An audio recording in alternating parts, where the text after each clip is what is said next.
I'm Farzana Mullah.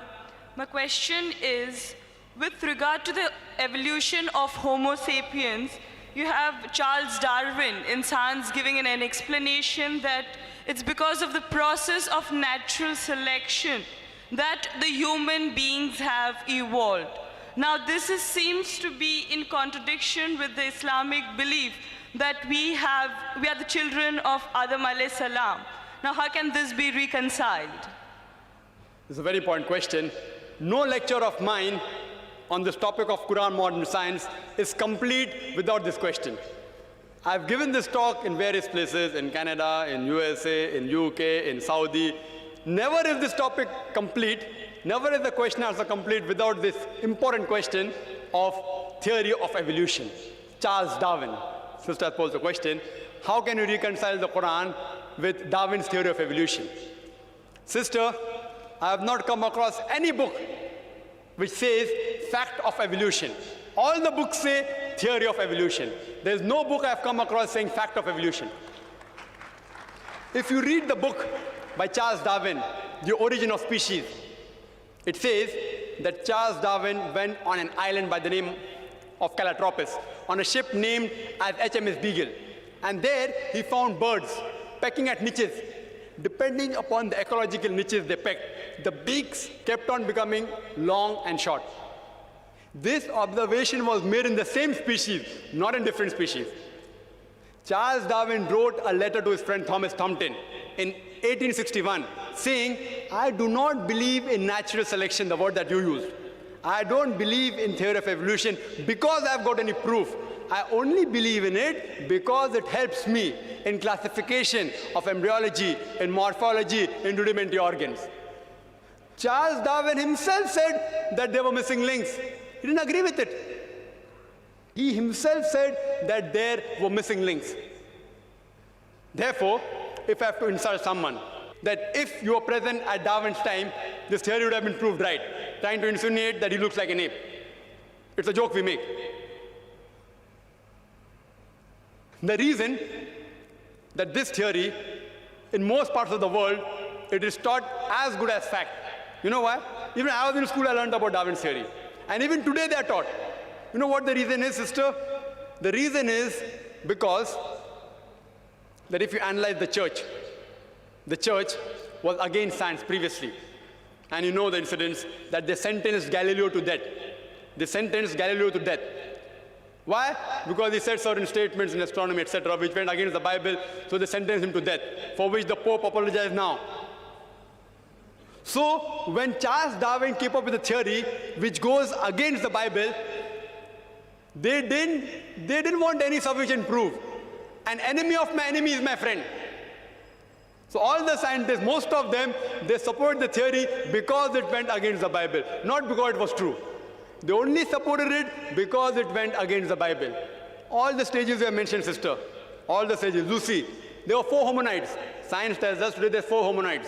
First is Lucy, along with its guide, the Australopithecus, which died about 3.5 million years, the Ice Age. Then next came the Homo sapiens. We died about 500,000 years ago. Then came the Neanderthal man. We died 100 to 40,000 years ago. Then came the 4th stage, the Cro-Magnon. There is no link at all between these stages. According to P.P. Grassi in 1971, who held the chair of evolutionary studies in Paris, in the Sorbonne University, he said, it is absurd. We cannot say who are ancestors based on fossils. I can give you a list of hundreds of scientists and Nobel Prize winners who speak against Darwin's theory. Hundreds. If you know of Sir Albert Georgi, who got the Nobel Prize for inventing the vitamin C, he wrote a book, The Crazy Ape and Man, against Darwin's theory. Again, if you read Sir Fred Hoyle's works, he wrote several works against Darwin's theory. If you know about Rupert Stalbert, this person wrote a new theory of evolution against Darwin's theory. It's unthinkable. We cannot think that we are created from the apes. If you know of Sir Frank Salisbury, he was a biologist. He said it is illogical to believe in Darwin's theory. If you know about Whitemeat, Sir Whitemeat, he wrote a book against Darwin's theory. He was also a biologist. Several, you can give a list of hundreds. Today it is taught in the schools. Why? I told you. Media is in their hand. Otherwise, there's no proof at all. There are certain proofs at lower levels. An amoeba at lower species level, amoeba can change to paramecia. Quran does not say amoeba cannot change to paramecia. Quran does not say. If they have got proof, can be possible. It's not against the Quran. But there's no proof at all. People talk about molecular biology theory. They talk about genetic coding. According to Francis Crick, who's authority in this field, he said it is unimaginable.